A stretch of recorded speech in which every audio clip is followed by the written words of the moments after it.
नमस्कार मित्रों, Excel study point की ओर से मैं अनुभव दयाल आप सभी का स्वागत करता हूं। तो जी हाँ दोस्तों, करंट अफेयर्स की सीरीज़ में आज हम लोग बात करने वाले हैं 8 अप्रैल से जुड़ी द हिंदू न्यूज़पेपर की जितनी भी अहम खबरें हैं उनको हिंदी में आप सबके सामने जो है बताने वाला हूं। जैसा कि हम लोग हर क्लास से पहले करते हैं कि जो आज का दिन है यानी कि जो 8 अप्रैल है इसका ऐतिहासिक महत्व क्या है, सबसे पहले हम लोग यहाँ से न्यूज़ की शुरुआत करेंगे। उसके बाद हम लोग कंटेंट की और आगे बढ़ते हुए बात करेंगे 2024 के लिए ओहायो अखबार ने आज से 54 वर्ष पहले जो सटीक जानकारी देते हुए आज के दिन या वर्ष 2024 को जो सूर्य ग्रहण के पूर्ण सूर्य ग्रहण के रूप में जो नामित किया गया था वर्ष को, वो जो है सटीक आज होने वाला है, यानी कि आज जो है सूर्य ग्रहण लगने वाला है। तो इस पर हम लोग जो है डिस्कशन करेंगे। Chief of defence staff Anil Chauhan संयुक्तता और एकता पर त्रिसेवा सम्मेलन यानी कि परिवर्तन चिंतन जो है इसकी अध्यक्षता करेंगे। साथ में बात करेंगे कि 1957 से लेकर वर्ष 2019 तक महिलाओं की या महिला उम्मीदवारों की भागीदारी जो रही है लोकसभा चुनाव के दौरान, उसमें 16 गुना जो है बढ़ोतरी हुई है। हालांकि ये आंकड़ा अभी भी जो है बहुत कम है। साथ में बात करेंगे कि भारत जो रोजगार रिपोर्ट आई है वर्ष 2024 की, तो इस रिपोर्ट में क्या क्या व्यवस्थाएं की गई हैं, इन तमाम न्यूज़ को हम लोग जो है आज कवर करने वाले हैं। तो सबसे पहले हम लोग बात कर लेते हैं आज के दिन यानी कि 8 अप्रैल के दिन का क्या महत्वपूर्ण यहाँ पर जो है विशेषता रही है। अगर हम लोग एक बार ब्रिटिश दौर की तरफ चले, ब्रिटिश काल की ओर चले, तो जरा आप लोग याद कीजिए 8 अप्रैल 1929 का दिन, 8 अप्रैल 1929 का जो डे है, इसको सेंट्रल लेजिस्लेटिव असेंबली जो दिल्ली है वहां पर हमारे प्यारे भगत सिंह जी और बटुकेश्वर दत्त जी के द्वारा जो है असेंबली पर जो है बॉम्ब गिरा दिया गया था। हालांकि आप इस बात को भी जानते हैं कि ये जो दोनों सक्रिय सदस्य थे वो हिंदुस्तान सोशलिस्ट रिपब्लिक एसोसिएशन के सक्रिय सदस्य के रूप में जाने जाते हैं। और इस समय इन्होंने जो बम गिराया था सेंट्रल लेजिस्लेटिव असेंबली दिल्ली के ऊपर, तो उसका मकसद किसी को मारना या चोट पहुंचाना नहीं था, बल्कि उन्होंने जो है कथन कहा था और उन्होंने कहा था कि हमारा मूल मकसद है बहरों को सुनाना। मतलब यदि ब्रिटिश ये सोच रहे हैं कि भारतीय जो है वो हमें प्रतिक्रिया स्वरूप कुछ कहेंगे नहीं, हमें जवाब नहीं देंगे, तो वो गलत समझ रहे हैं। इसके लिए हमें जो है बहरों को सुनाना है। असेंबली के भीतर जो है धमाका नहीं किया गया, क्योंकि आप जानते हैं कि उसमें भारतीय राष्ट्रीय कांग्रेस या मुस्लिम लीग के जो है बड़े नेता भी जो है असेंबली के भीतर जो है मौजूद थे। तो इस वजह से जो है वहां पर सिर्फ और सिर्फ मकसद जो था वो बहरों को सुनाना था। तो एक तो हम लोग इस तरीके से याद रखेंगे कि 8 अप्रैल वर्ष 1929 यानी कि आज ही के दिन जो है भगत सिंह जी और बटुकेश्वर दत्त जी के द्वारा सेंट्रल लेजिस्लेटिव असेंबली के ऊपर जो बम फेंका गया था। इसके अतिरिक्त हम लोग बात करें तो आज ही के दिन यानी कि 8 अप्रैल वर्ष 1857 को, जहां से कहते हैं ना कि वर्ष 1857 का जो म्यूटिनी था यानी कि जो स्वतंत्रता संग्राम था, जो स्ट्रगल था, इसकी वास्तविक शुरुआत भी मानी गई है। क्यों? क्योंकि आप लोग याद करिए 1857 की जब क्रांति की शुरुआत हुई थी, हालांकि शुरुआत तो दमदम नामक जगह से ऑलरेडी जो है हो चुकी थी, बट वास्तव में जो क्रांति प्रारंभ हुई थी वो हुई थी 29 मार्च 1857 को। 29 मार्च 1857 में आप जानते हैं कि जो बैरकपुर छावनी है इसके 34th नेटिव इन्फेंट्री के जो जवान थे मंगल पांडे जी, उन्होंने ब्रिटिश सरकार के उस आदेश को जो है मानने से इनकार कर दिया था, जहां पर रॉयल जो इनफील्ड गन थी या जो रॉयल इनफील्ड जो है वहां पर राइफल आई थी, तो उस इन जो है इनफील्ड राइफल को प्रयोग में लाने से जो है मंगल पांडे जी ने मना कर दिया था। और जब यहां पर झड़प हुई थी तो इस झड़प में जो है 2 ब्रिटिश अधिकारियों की जो है वहां पर मृत्यु हो गई थी। इसके बाद हुआ क्या कि जैसे ही सार्जेंट ह्यूडसन जो है उसकी हत्या हुई, जैसे ही वहां पर हम लोग कह लेते हैं कि मंगल पांडे ने इस आदेश को मानने से इनकार किया, तो उसके बाद मंगल पांडे को गिरफ्तार कर दिया गया और आज के दिन यानी कि 8 अप्रैल 1857 को उनको फांसी पर जो है चढ़ा दिया गया, लटका दिया गया। और वहीं से जो है 1857 की क्रांति की जो है वास्तविक शुरुआत वहां पर मानी जाती है। ये चीज़ आप लोग को यहाँ पर जो है ध्यान रखना होगा कि आज के दिन का बहुत बड़ा जो है ऐतिहासिक महत्व है। और वर्ष 1857 में इस समय जैसा मैंने कहा कि मंगल पांडे जी के हाथों जो है 2 ब्रिटिश अधिकारियों की जो है हत्या हो गई थी, लेफ्टिनेंट बॉग और जो है सार्जेंट ह्यूडसन जो है इनकी यहाँ पर क्या हुई थी, मृत्यु हुई थी। तो यही कारण है कि वहाँ पर आप लोगों को जो है ये चीज़ याद रखनी होती है। एक और तरफ हम लोग बात करें तो आज ही के दिन यानी कि 8 अप्रैल वर्ष 1894 को हमारे बीच से जो है बंकिम चंद्र चट्टोपाध्याय जी, बंकिम चंद्र चटर्जी जो थे, उनका भी जो है स्वर्गवास हुआ था, देहावसान हुआ था। और स्वर्गवास जिस समय उनका हुआ था तो आप जानते हैं कि बंकिम चंद्र चटर्जी के इतिहास के भीतर कितनी अहम भूमिका रही है। सामान्यतः अगर हम लोग बात करें तो जो हमारे देश का राष्ट्रीय गीत है, नेशनल सॉन्ग है वंदे मातरम, तो वंदे मातरम को लिखने वाले भी जो है बंकिम चंद्र चट्टोपाध्याय जी थे। इनके बारे में मैं विस्तार में चर्चा करने वाला हूं। इसके अतिरिक्त आप जानते हैं कि आज ही के दिन वर्ष 1906 में यानी कि 8 अप्रैल 1906 में ऑगस्ट डेटर अल्जाइमर रोग से जान गंवाने वाले जो हैं दुनिया के पहले मरीज बने थे। अल्जाइमर जो डिजीज है, इससे जो पहली बार डेथ हुई थी उनका नाम था ऑगस्ट डेटर। तो ये भी आज के दिन के महत्व को जो है बताता है। इसके अतिरिक्त जैसे हम लोगों ने कहा था कि 1929 में आज ही के दिन यानी कि 8 अप्रैल को क्रांतिकारी भगत सिंह जी और बटुकेश्वर दत्त जी ने दिल्ली असेंबली हॉल में जो है बम फेंका था और अपनी गिरफ्तारी दी थी। वहां से भागे नहीं थे, ना ही सरेंडर किया था, लेकिन हाँ अपनी जो है स्वेच्छा से वहां पर गिरफ्तारी दी थी। आज ही के दिन यानी कि 8 अप्रैल 1950 को भारत और पाकिस्तान के बीच में जो है लियाकत नेहरू समझौता हुआ था। इस पर मैं डिटेल में चर्चा करने वाला हूं, आप थोड़ा सा जो है पेशेंस रखिएगा यहाँ पर। 1973 में आज ही के दिन 8 अप्रैल को स्पेन के जो चित्रकार थे पाब्लो पिकासो, इनका जो है निधन हुआ था और इन्हें 20वीं शताब्दी का सबसे प्रभावी चित्रकार भी माना जाता है। तो अगर हमसे संभवतः ये सवाल बन जाता है कि 20वीं शताब्दी के सबसे प्रसिद्ध चित्रकार, सबसे प्रभावी चित्रकार जो पाब्लो हैं, पाब्लो पिकासो का जो है निधन किस समय हुआ था या वो जो है कहां से बिलोंग करते थे, तो याद रखना कि स्पेन के जो चित्रकार थे आज ही के दिन 8 अप्रैल वर्ष 1973 को इनका जो है देहांत हुआ था। 8 अप्रैल वर्ष 2013 के दिन ब्रिटेन की पूर्व प्रधानमंत्री मार्गरेट थैचर का लंदन में निधन हुआ था और वो जो है ग्रेट ब्रिटेन की ही नहीं बल्कि पूरे यूरोपियन नेशंस की मैं बात करूं तो यूरोपियन नेशंस में पहली महिला प्रधानमंत्री रही थी। तो पूरे यूरोपीय अगर आप लोग जो है कॉन्टिनेंट्स की तरफ जाएंगे तो यूरोप की पहली महिला प्रधानमंत्री यानी कि मार्गरेट थैचर जो है, इनका निधन भी वर्ष 2013 में आज ही के दिन जो है हुआ था। अब हम लोग इन सारे आज के जो है दिन के महत्व को देखें तो इसमें से 2 बड़ी न्यूज़ में निकालकर आपके सामने जो है इसको पेश करूंगा। और सबसे पहले जो हम लोग न्यूज़ पे बात करेंगे वो करेंगे भारत में बंकिम चंद्र चट्टोपाध्याय जी के बारे में। आप जानते हैं कि जहां भी जो है चट्टोपाध्याय जी का नाम आता है तो भारत के ग्रेटेस्ट, महानतम नोबेलिस्ट या उपन्यासकारों की लिस्ट की बात करें तो इनका नाम जो है वो पहले पन्ने पर जरूर आपको दर्ज मिलेगा। ये जो है महानतम उपन्यासकारों और कवियों में से एक हुए थे। इनका जन्म 27 जून वर्ष 1838 को उत्तर प्रदेश में 24 परगना जो है यहाँ पर नेहाटी के पास यानी कि वर्तमान में जो है ये पश्चिम बंगाल के कथापुरा गांव से जो है अब लगता है। उन्होंने संस्कृत में वंदे मातरम गीत की रचना की थी जो कि स्वतंत्रता के समय जो है स्वतंत्रता संग्राम के समय जो है लोगों के लिए प्रेरणा स्रोत के रूप में जो है कार्य आया था। उनके महाकाव्य उपन्यास जो है आनंदमठ, जिसके भीतर आप जानते हैं कि सन्यासी विद्रोह जो हुआ था 1770 से 1820 के बीच में, तो इस सन्यासी विद्रोह की भी इन्होंने जो है जानकारी आनंदमठ में दी है। जब बंगाल भी अकाल का सामना कर रहा था तब बंकिम चंद्र चट्टोपाध्याय जी ने बंगाली पुनर्जागरण का एक प्रभावशाली व्यक्ति जो है बनकर सामने लोगों के सामने अपने आप को जो है प्रकट किया था।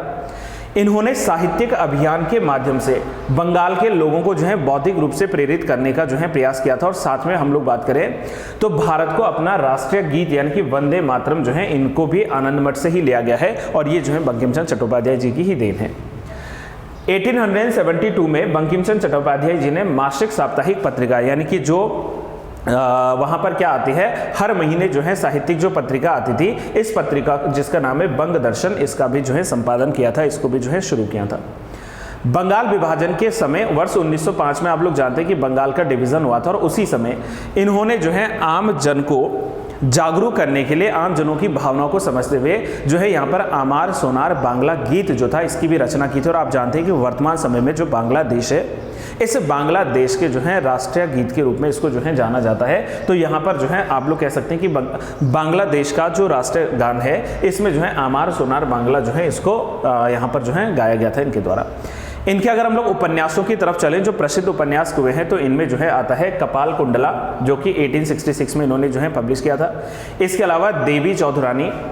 विष वृक्षा, द पॉइजन ट्री के नाम से जिसको जानते हैं, चंद्रशेखर 1877 में, राम मोहन की पत्नी और कृष्ण कातेर विल ये जो हैं सारे शामिल हैं इनके प्रसिद्ध उपन्यासों में। तो ये हमारे पास में थे हमारे प्यारे बंकिम चंद्र चट्टोपाध्याय जी।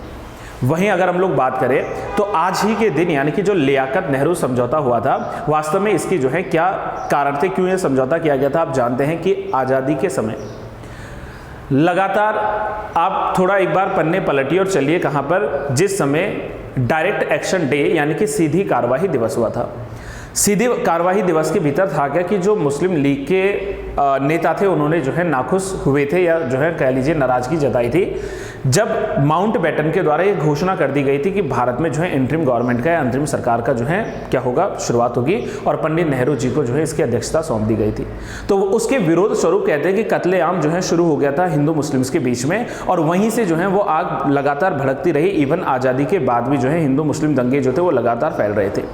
अब इन दंगों को रोकने के लिए जो है वहां पर एक सुझाव के रूप में लियाकत अली और पंडित नेहरू जी के बीच में जो है एक समझौता हुआ था, जिसको आज हम लोग जो है नेहरू लियाकत समझौते के रूप में जानते हैं। ये दिल्ली समझौते के नाम से भी प्रसिद्ध है, और इसको गैर आक्रामकता समझौता, देखो मैंने कहा ना दो पक्षों के बीच में आक्रामकता थी, अब वो जो आक्रामकता थी उसको रोकना था, इसलिए इसका नाम जो है गैर आक्रामकता समझौता रखा गया, और इसके स्वरूप जो है यहाँ पर समझौते को साइन किया गया था। ये जो समझौता था वो दोनों देशों में अल्पसंख्यकों के इलाज के लिए, इलाज मतलब वहां पर जो है इनके स्वरूप को जो है बदलने के लिए जो वहां पर रूपरेखा थी, एक जो है रूपरेखा प्रदान करने के लिए भारत और पाकिस्तान के मध्य हस्तांतरित किया गया एक द्विपक्षीय समझौता था, बाइलेटरल जो है ये एग्रीमेंट था। इस एग्रीमेंट पर 8 अप्रैल 1950 को भारत के तत्कालीन प्रधानमंत्री पंडित जवाहरलाल नेहरू और पाकिस्तान के तत्कालीन प्रधानमंत्री लियाकत अली खान जो है इनके बीच में जो है समझौते पर हस्ताक्षर हुए थे। जैसे हमने कहा कि हस्ताक्षर जो है क्यों किए गए थे, इसके पीछे का कारण क्या था, तो 1947 में ब्रिटिश भारत में, जो भारत और पाकिस्तान में विभाजन के बाद हिंदू और मुसलमान थे, इनके बीचों में जो सांप्रदायिक हिंसा फैली हुई थी, सांप्रदायिक जो तनाव फैला हुआ था, इसको जो है रोकने का ये जो है प्रयास किया गया था। इस समझौते के तहत जो है आवश्यकता विभाजन के बाद दोनों देशों में अल्पसंख्यकों के द्वारा ये महसूस किया गया था कि जिसके साथ बड़े पैमाने पर सांप्रदायिक दंगे हुए थे, अब उनको जो है रोकने का समय आ चुका है। तो इसलिए जो है ये वहाँ पर बैठक की गई दिल्ली में, और इसको जो है हम लोगों ने दिल्ली समझौते या फिर लियाकत नेहरू समझौते के रूप में जाना। 1950 में भी विभाजन की घोषणा के 3 साल बाद कुछ अनुमान कहते हैं कि अघोषित हिंसा और सांप्रदायिक तनाव के बीच 10 लाख से भी अधिक जो हिंदू या मुस्लिम हैं वो पूर्वी पाकिस्तान यानी कि जो वर्तमान का बांग्लादेश है वहां चले गया था, क्योंकि हिंसा जो है रुकने का नाम नहीं ले रही थी। तो इस बात को जो है शांत करने के लिए लियाकत अली और पंडित नेहरू जी के बीच में जो है यह समझौता संपन्न हुआ था। ये आज के दिन के हम लोगों ने जो है सिग्निफिकेंस की बात की है, जो कि अनिवार्य है, क्योंकि आज के दिन बहुत सारे जो है ऐतिहासिक घटनाएं हुई थी। अब हम लोग चलते हैं द हिंदू न्यूज़पेपर के आज के पहले टॉपिक पर, और द हिंदू न्यूज़पेपर का जो पहला टॉपिक जुड़ा है वो जुड़ा है कि वर्ष 2024 के लिए जो ओहायो अखबार है, इसने 54 साल पहले जो सूर्य ग्रहण की भविष्यवाणी की थी वो बिल्कुल सटीक है। आप एक बार जो है यहाँ पर इस न्यूज़पेपर की कटिंग देख लीजिए, यानी कि आज से 54 साल पहले जो है ये कहा गया था, जहां पर जो है ये सूचना दी गई थी कि million see eclipse next showing in the 2024। वहां पर ये बताया गया था कि वर्ष 2024 में जो है वहां पर क्या आएंगे, एक्लिप्स नजर आएंगे, या एक्लिप्स जो है आपको वहां पर सोलर एक्लिप्स नजर आएगा। 1970 के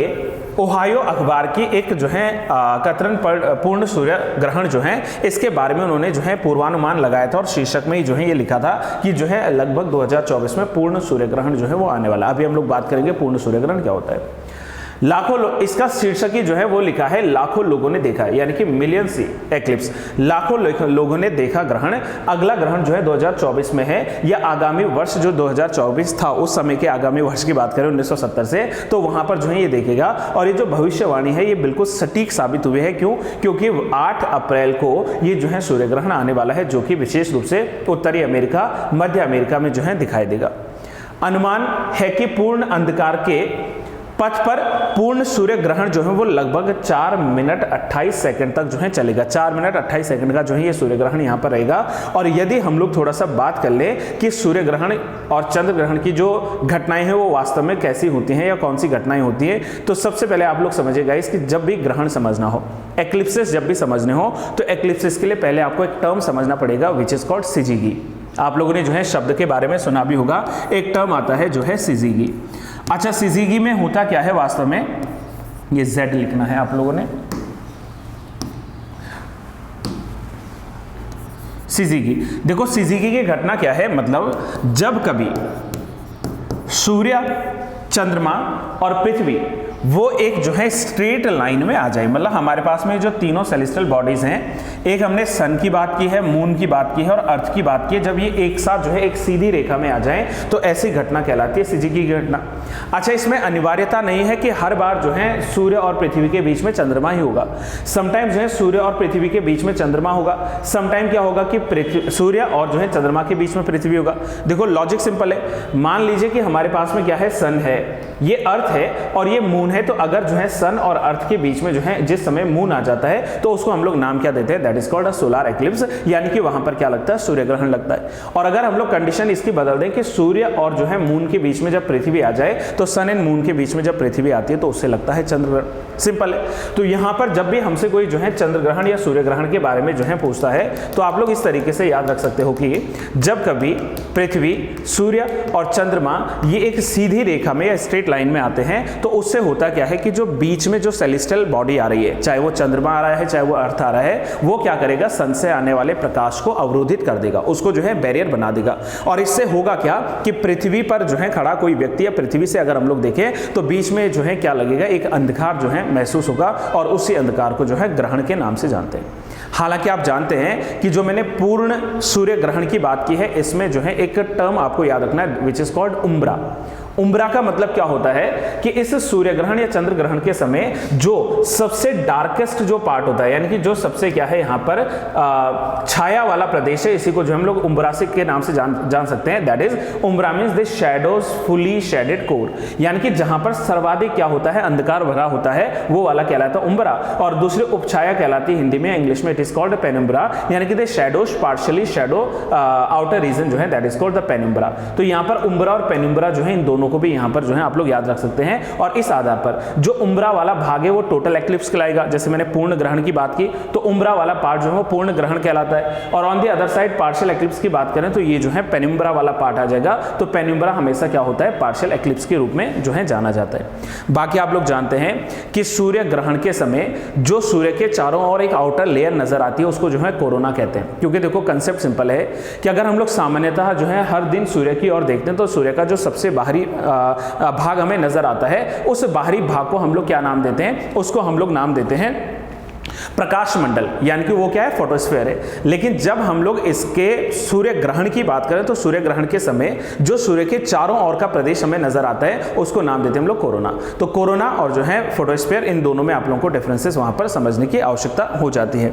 अब हम लोग बात कर लेते हैं थोड़ा सा आगे। जैसे यहां पर ये इमेज जो आपको नजर आ रही है, जैसे मैंने कहा कि यदि सन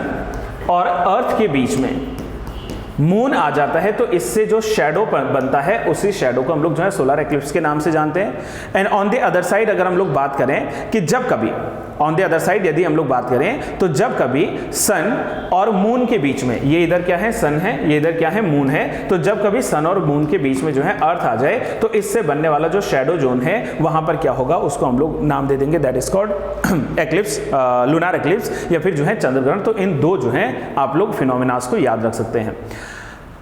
पूर्ण सूर्य ग्रहण तब होता है जब चंद्रमा औसत से अधिक पृथ्वी के करीब होता है और सीधे पृथ्वी और सूर्य के बीच से गुजरता है, जिससे सूर्य पर प्रकाश जो है वो रुक जाता है और पृथ्वी की सतह पर जो है छाया पड़ती है। इसको पूर्ण जो है सूर्य ग्रहण के नाम से जानते हैं। जबकि पूर्ण सूर्य ग्रहण जो है अन्य प्रकारों की तुलना में कम बार होते हैं और हमारे पास जो है ये इस प्रकार के सूर्य ग्रहण जो है आने वाले हैं। एक और हम लोग अगर बात करें तो 12 अगस्त वर्ष 2026 में ये जो है एक आंकड़ा है जिसमें बताया गया है कि 12 अगस्त 2026 में ग्रीनलैंड आइलैंड अंटार्कटिक महासागर में जो स्काई वॉचर्स है इसको जो है यहाँ पर क्या देखा जाएगा, इस प्रकार के जो है पूर्ण सूर्य ग्रहण को जो है महसूस किया जाएगा। तो ये आज के द हिंदू अखबार की जो है पहली न्यूज आती है जिसमें हम लोगों ने बात की है सूर्य ग्रहण के बारे में। साथ में मैंने प्रयास किया है आपको चंद्र ग्रहण समझाने का और मुझे उम्मीद ये है कि आप लोगों ने जो है इस पहली न्यूज को लेकर सारे जो आपके क्वेश्चन होंगे, डाउट्स होंगे वो क्लियर होंगे। यदि स्टिल कोई क्वेश्चन अगर आप लोगों का रह जाता है गाइज तो उसको आप लोग जो है कमेंट बॉक्स में पूछ सकते हैं। चलिए अब आते हैं हम लोग आज के दूसरे प्रमुख न्यूज पर, जिसमें chief of defence staff general Anil Chauhan ji संयुक्तता और एकता पर त्रिसेवा सम्मेलन जो है जिसका नाम है परिवर्तन चिंतन, इसकी जो है आज अध्यक्षता करेंगे। परिवर्तन चिंतन एक अग्रणी त्रिसेवा सम्मेलन है जिसका मूल उद्देश्य जो है वो संयुक्तता को, यानी कि जो यहाँ पर क्या है कह लीजिए जॉइंट है, मतलब संयुक्त जो फॉर्म है, और जो एकीकरण यानी कि जो इंटीग्रेशन है, इंटीग्रिटी है, इसके प्रयासों को जो है आगे बढ़ाने के लिए और ताजा विचार, ताजा पहल और सुधार जैसे जो विचार हैं उनको पैदा करने से संबंधित है। इसको लेकर 8 अप्रैल वर्ष 2024 को यानी कि आज के दिन नई दिल्ली में जो है आयोजन करने वाले हैं परिवर्तन चिंतन समारोह जो यहाँ पर होने वाला है। ये जो है एक दिवसीय चर्चा होगी जिसकी अध्यक्षता जो है चीफ ऑफ डिफेंस स्टाफ, जो देश के दूसरे चीफ ऑफ डिफेंस स्टाफ और उत्तराखंड से लगातार दूसरे जो है चीफ ऑफ डिफेंस स्टाफ जो है यानी कि अनिल चौहान जी, इनके द्वारा जो है इसको क्या किया जाएगा, अध्यक्षता दी जाएगी। अब यहाँ पर बात यह है कि जो परिवर्तन चिंतन है इसके जो है विषय क्या हैं, तो परिवर्तन चिंतन विषय में जो सभी त्रिसेवा संस्थान है, जो सैन्य मामलों के विभाग हैं, मुख्यालय एकीकृत जो रक्षा स्टाफ है और तीनों सेवाओं के जो प्रमुख है, यानी कि चाहे हम लोग आर्मी की बात करें, चाहे हम लोग जो है नेवी की बात करें, चाहे हम लोग एयरफोर्स की बात करें, तो इन सभी जो है संस्थानों के प्रमुखों का ये पहला सम्मेलन होगा। यहाँ पर त्रिसेवा संस्थान के रूप में जो है इनको हम लोग समझ पाएंगे, जिसमें विभिन्न सेवा वर्ग के अधिकारियों को अपनी विविध समझ और अनुभव के माध्यम से जो है सिफारिश यहाँ पर करने वाले हैं अनिल चौहान जी। वांछित संयुक्त और एकीकृत अंतिम स्थिति को तेजी से प्राप्त करने के उपाय को जो है इसमें मूल विषय माना गया है, या यहाँ पर जो है थीम के रूप में माना गया है। तो इस तरीके से हम लोग जान सकेंगे कि ये जो है चर्चा में रहता है। अब सवाल ये बनता है दोस्तों कि चीफ ऑफ डिफेंस स्टाफ वास्तव में है क्या चीज। आप जानते हैं कि भारत देश के पहले चीफ ऑफ डिफेंस स्टाफ के रूप में वर्ष 2019 में late major general Bipin Rawat ji को पहला जो है यहाँ पर नियुक्त किया गया था। लेकिन अब सवाल यह है कि ये जो चीफ ऑफ डिफेंस स्टाफ है इसका वास्तव में शुरुआत कहाँ से हुई थी, ये पद क्या होता है, इसका बैकग्राउंड क्या था। तो सबसे पहले हम लोग इसकी एक पृष्ठभूमि की तरफ जो है चलने का प्रयास करते हैं। चीफ ऑफ डिफेंस स्टाफ के निर्माण की सिफारिश वर्ष 2001 में पहली बार मंत्रियों के एक समूह, जिसको जो है जीएमओ के नाम से आप लोग जान सकते हैं, के द्वारा प्रस्तुत की गई थी, जिसे कारगिल समीक्षा समिति वर्ष 1999 की रिपोर्ट के अध्ययन करने के लिए जो है कार्य सौंपा गया था। 1999 में आप जानते हैं कि जो कारगिल समीक्षा समिति थी उसने एक रिपोर्ट तैयार की थी और इस रिपोर्ट पर जो है रिव्यू करने के लिए, इसको जो है समीक्षा देने के लिए पहली बार वर्ष 2001 में जीएमओ ने माना था कि एक हमारे पास में जो है समिति होनी चाहिए। जीएमओ की सिफारिश के ही बाद जो है सीडीएस के पद की जो है तैयारी के लिए भारत सरकार के द्वारा वर्ष 2002 में एकीकृत रक्षा स्टाफ बनाया गया था, यानी कि इंटीग्रेटेड डिफेंस स्टाफ यहां पर बनाया गया था, जिससे बाद में कालांतर में अंततः जो है सीडीएस के सचिवालय के रूप में जो है काम सौंप दिया गया था। वर्ष 2012 में जो नरेश चंद्रा समिति थी, नरेश चंद्रा समिति ने सीडीएस पर आशंकाओं को खत्म करने के लिए चीफ ऑफ स्टाफ कमेटी जो है इसके स्थायी अध्यक्ष की नियुक्ति की सिफारिश यहां पर की थी और उसी के बाद अंततः लेफ्टिनेंट जनरल डीबी शेकतकर जो थे, डीबी शेकतकर की अध्यक्षता वाली जो है रक्षा विशेषज्ञों की टीम ने एक समिति की सिफारिश पर वर्ष 2019 में, जैसा मैंने अभी कहा है, सीडीएस का पद जो है सृजन किया था और देश के जो पहले सीडीएस थे वो थे लेट जनरल बिपिन रावत जी, जो कि देश के पहले सीडीएस बने थे 31 दिसंबर वर्ष 2019 को। तो यहां से जो है सीडीएस की शुरुआत होती है। इसका जो है पूरा बैकग्राउंड आप लोग सीडीएस का यहां से जान सकते हैं। अब सवाल यह है कि सीडीएस जो बनते हैं उनका प्रमुख कार्य क्या होता है। तो सीडीएस का जो मुख्य कार्य है वो है भारतीय सेना की तीनों सेवाओं को, चाहे हम लोग जो है वहां पर जल सेना की बात करें, थल सेना की बात करें, वायुसेना की बात करें, मतलब नेवी को लेकर चलो, आर्मी को लेकर चलो या फिर आप लोग जो है एयरफोर्स को लेकर चलो, तो तीनों सेवाएं जो है इन शाखाओं के बीच में अधिक से अधिक परिचालन और तालमेल को जो है बनाना है। मतलब इनके बीच में कोऑर्डिनेशन कैसे बनेगा, इनके बीच में स्ट्रैटेजी साझा कैसे की जाएंगी, इस बात को लेकर जो है सीडीएस को कार्य सौंपे गए थे। सीडीएस इसके अलावा जो है रक्षा मंत्रालय में नवनिर्मित जो सैन्य मामले हैं इन विभागों के भी जो है प्रमुख के रूप में कार्य करते हैं। सीडीएस देश की तीनों सेनाओं से जुड़े मामलों पर रक्षा मंत्री का जो एकल सैन्य सलाहकार है, यानी कि सिंगल मिलिट्री एडवाइजर कह लीजिए, उसके रूप में जो है कार्य करते हैं और सेवा प्रमुख अपने जो है परामर्श को अपनी अपनी रिपोर्ट या अपनी अपनी जो सेवाएं हैं इनके माध्यम से साझा करते हुए इनसे संबंधित मुद्दों तक की सीमित जानकारी रखने के लिए जो है यहाँ पर इनको बाध्य करते हैं। वह न्यूक्लियर कमांड अथॉरिटी यानी कि एनसीए जो है इसके भी सलाहकार की भूमिका अदा करते हैं और वर्तमान में भारत की जो चीफ ऑफ डिफेंस स्टाफ है वो पूर्वी कमान के पूर्व प्रमुख जो है लेफ्टिनेंट जनरल अनिल चौहान जी जो है यहाँ पर हैं, जो कि आप लोग जान सकते हैं वर्तमान सीडीएस के पद पर हैं। अब हम लोग बात कर लेते हैं आज की तीसरी और सर्वप्रमुख न्यूज़ पर, क्योंकि देखो गाइस यहाँ से सवाल इसी तरीके से बनते हैं, क्योंकि एनालाइज करना चीज़ों को जरूरी है। न्यूज़पेपर पढ़ना, उसके बारे में थोड़ा सा हम लोग को हिस्टोरिकल और थोड़ा सा उसके ट्रेडिशनल पार्ट को लेकर चलना, दोनों में बहुत जो है अंतर आता है। अब देखो यहाँ पर प्रश्न कहाँ से बन जाते हैं हमारे पास कि अगर एक बार हम लोग 1997 के चुनाव को देखें लोकसभा के लिए और एक बार वर्ष 2019 के चुनाव को देखें लोकसभा के लिए, तो यहाँ पर जो है महिला जो उम्मीदवार थे यानी कि वुमेन जो कैंडिडेट्स हैं इलेक्शंस में, इनकी संख्या जो है वो बढ़ी है और लगभग वर्ष 1952 की तुलना में 1957 की तुलना में चलें तो वर्ष 2019 में जो है ये 16 गुना जो है यहाँ पर बढ़ा है। ये किसने रिपोर्ट साझा की है? इलेक्शन कमीशन ऑफ इंडिया जो है यानी कि भारत के निर्वाचन आयोग ने ये रिपोर्ट यहाँ पर साझा की है। 2019 में जो लोकसभा उम्मीदवार थे इनमें महिलाएं केवल 9% थी। टोटल जो हमारे पास में सीटें हैं उनके केवल 9% पर जो है महिलाएं थी और महिला उम्मीदवारों की संख्या कभी भी जो है वर्ष 2019 से पहले या 19 वाले चुनाव में जो है 1000 से अधिक नहीं हो पाई थी।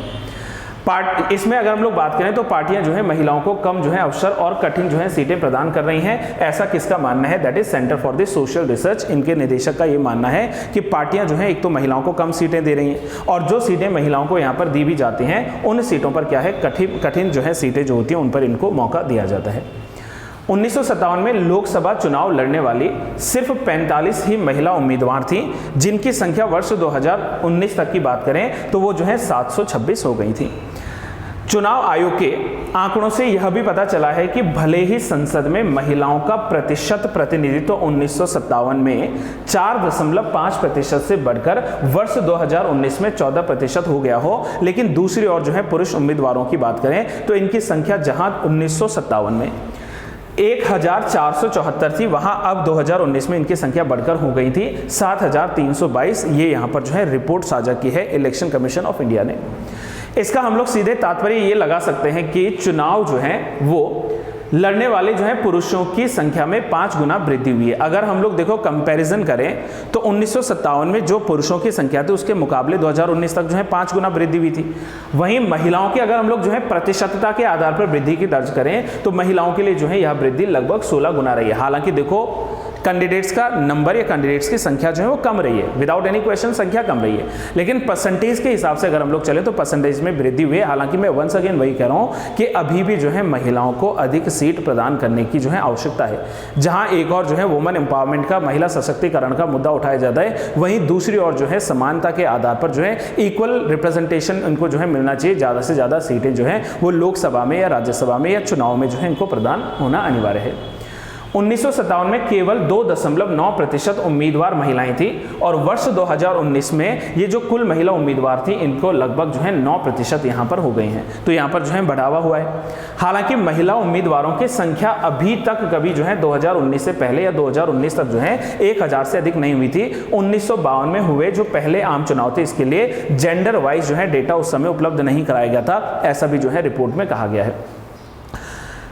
इलेक्शन कमीशन ऑफ इंडिया के आंकड़ों के अनुसार 1957 में दूसरे आम चुनाव में मैदान में मौजूद जो 45 महिला उम्मीदवार थी उनमें से सिर्फ जो है 22 ने जीत जो है दर्ज की थी, यानी कि जो लगभग 48.88% जो है सक्सेस रेट के साथ में था। कुल मिलाकर देखो ना, 45 महिलाओं ने वहां पर पार्टिसिपेट किया था एज कैंडिडेट और उसमें से जो है 22 महिलाएं वहीं जीती थी और तब से इनमें लगातार जो है गिरावट आ रही। महिलाओं की सीट में जो है बढ़ोतरी नहीं आई बल्कि गिरावट आई है। जीत के मैं आंकड़ों की बात करूं क्योंकि 2019 में महिलाओं की सफलता दर जो है वो सिर्फ 10.74% रह गई थी, जो 1957 में जब दूसरा लोकसभा चुनाव हुआ था, पहला 52 में दूसरा 57 में, तो 57 में जो है ये 48.88 था। आज देखो 2019 में ये 10.74% पहुंच गया था। तो इसमें गिरावट आई थी क्योंकि 726 महिला उम्मीदवारों में से अगर 2019 के आंकड़े की मैं बात करूं तो मात्र 78 ही ऐसे सीट थी जहां पर महिला जो है उम्मीदवारों को जीत मिली थी।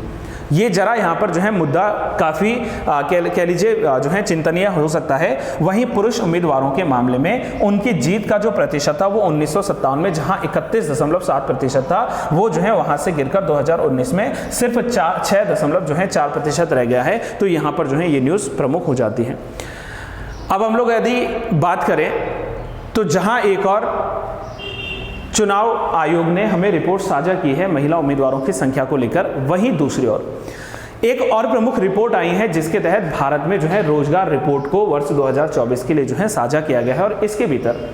भारत के स्वास्थ्य समानता के मुद्दे के लिए जो है एक व्यापक दृष्टिकोण की आवश्यकता है जो स्वास्थ्य देखभाल और सुविधाओं में जो है सुधार ला सकती है, ऐसा इस रिपोर्ट में कहा है। अब इस रिपोर्ट को जो है साझा किया है जो है कह लीजिए कि इस रिपोर्ट में जो साझा किया है उसमें जो है मानव विकास संस्थान और अंतरराष्ट्रीय श्रम संगठन यानी कि इंटरनेशनल जो लेबर ऑर्गेनाइजेशन है वर्ष 1919 में जिसकी स्थापना हुई थी, इसने इस रिपोर्ट को साझा किया है। और इसके अनुसार जो भारत रोजगार रिपोर्ट 2024 है, इसके लेखक ये मानते हैं कि हाल के कुछ वर्षों में प्रमुख जो श्रम बाजार संकेतक है इनमें भारत में जो है सुधार हुआ है, भारत में जो है सुधार की बात की गई है। अगर हम लोग बात करें तो भारत में जो श्रम बल भागीदारी दर रही है यानी कि लेबर फोर्स जो वहां पर पार्टिसिपेशन रेट रहा है वो कार्यबल भागीदारी दर यानी कि जो वहां पर वर्क पार्टिसिपेशन जो रेट है और जो बेरोजगारी की दर है यानी कि जो अनएम्प्लॉयमेंट रेट है उसमें लगभग जो है 2000 और 2019 के बीच दीर्घकालिक जो है गिरावट देखी गई है। वहां पर जो है इसमें क्या देखा गया है, एक जो है लॉन्ग पीरियड का वहां पर कह लीजिए रिडक्शन देखा गया है या गिरावट वहां पर जो है देखी गई है।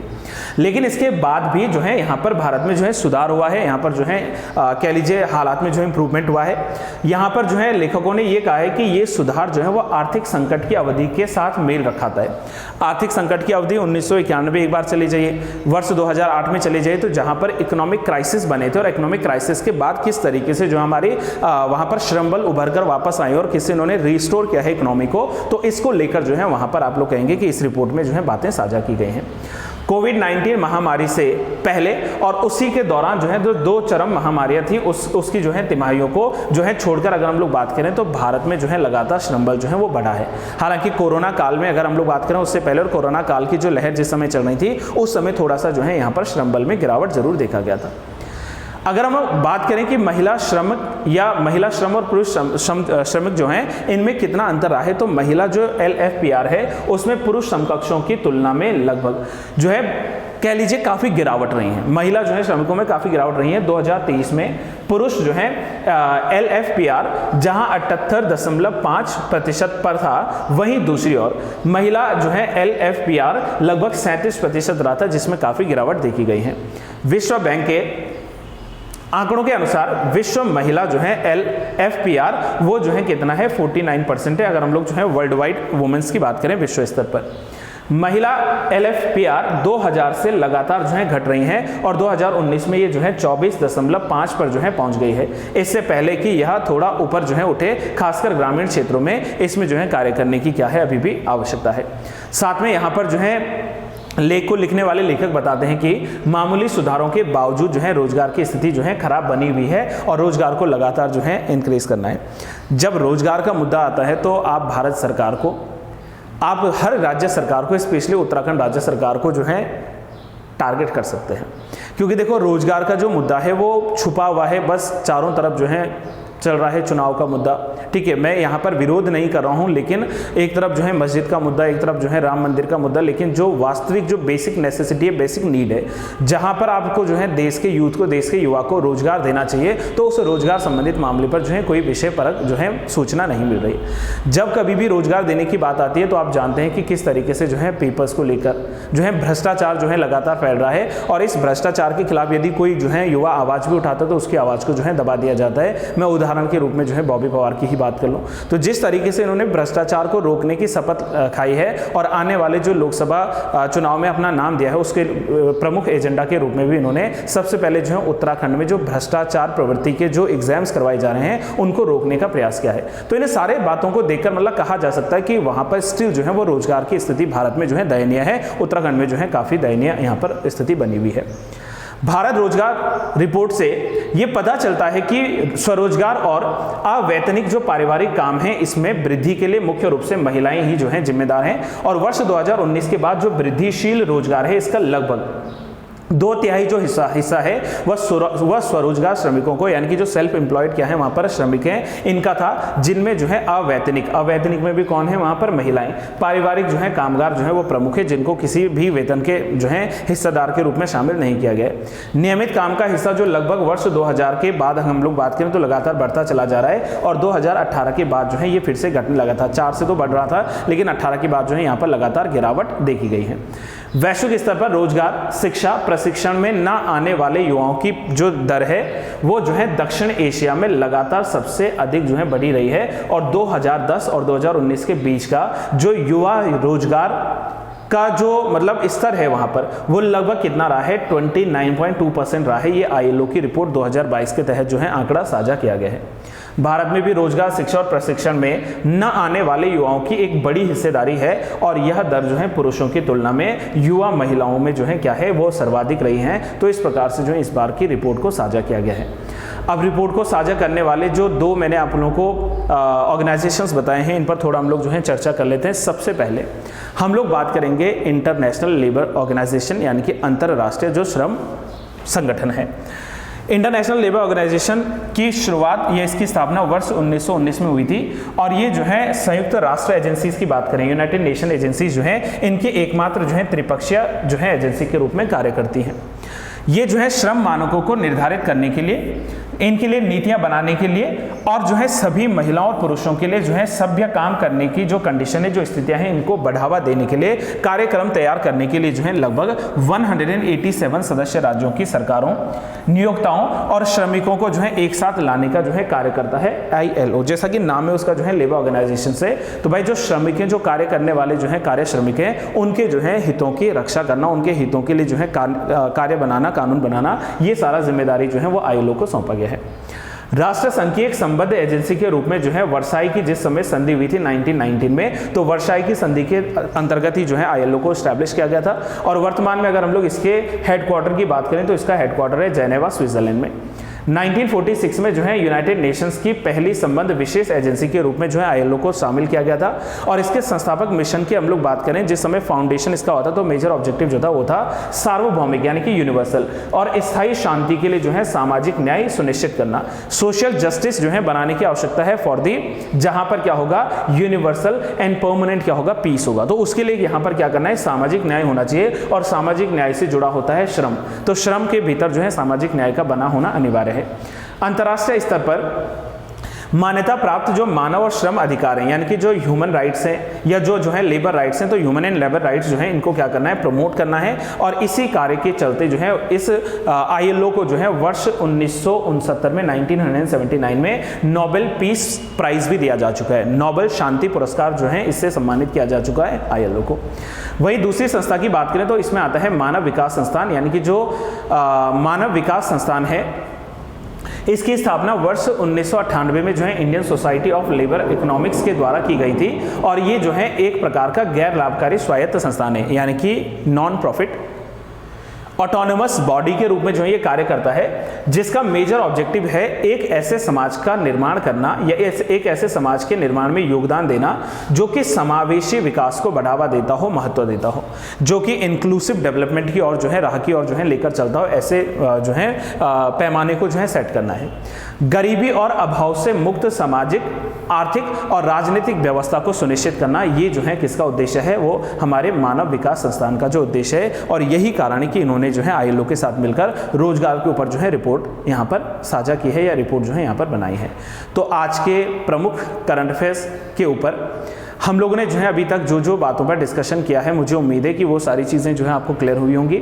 स्टिल अगर आपका कोई प्रश्न रहता है, कोई जो है किसी भी प्रकार का डाउट रहता है, तो आप लोग जो है उसके लिए कमेंट बॉक्स में जो है प्रश्न पूछ सकते हो। और जल्द ही जो है इसकी एक और सीरीज़ हम लोग जो है लाइव क्लास के रूप में शुरू करने वाले हैं, जिसके तहत आप लोग जो है चैनल से जरूर जुड़ सकते हैं। बस तब तक के लिए हम लोग जो है इन्हीं सारे मुद्दों पर जो है डिस्कशन करेंगे। एंड आई रियली होप कि आपको जो है वीडियो पसंद आई हो। और अगर आपको वीडियो अच्छी लगती है गाइस, तो वीडियो को बस आपने लाइक करना है, आपने मैक्सिमम शेयर जरूर करना है, क्योंकि देखो आपके समर्थन के बिना जो है क्लास करना एक तरीके से जो है सारा अधूरा रहेगा। और अगर आप लोग चैनल से अभी तक नहीं जुड़े हो, अगर आपने सब्सक्राइब नहीं किया है, तो आप लोग सब्सक्राइब बटन जो है वो जरूर क्लिक कर लीजिए और साथ में जो है बेल आइकन प्रेस करना ना भूलें, ताकि आपको new notifications time to time मिलते रहे। तब तक के लिए बस आज के लिए यही सारी बातें हैं। Have a good day to all. Thank you so much. Keep learning and keep trying.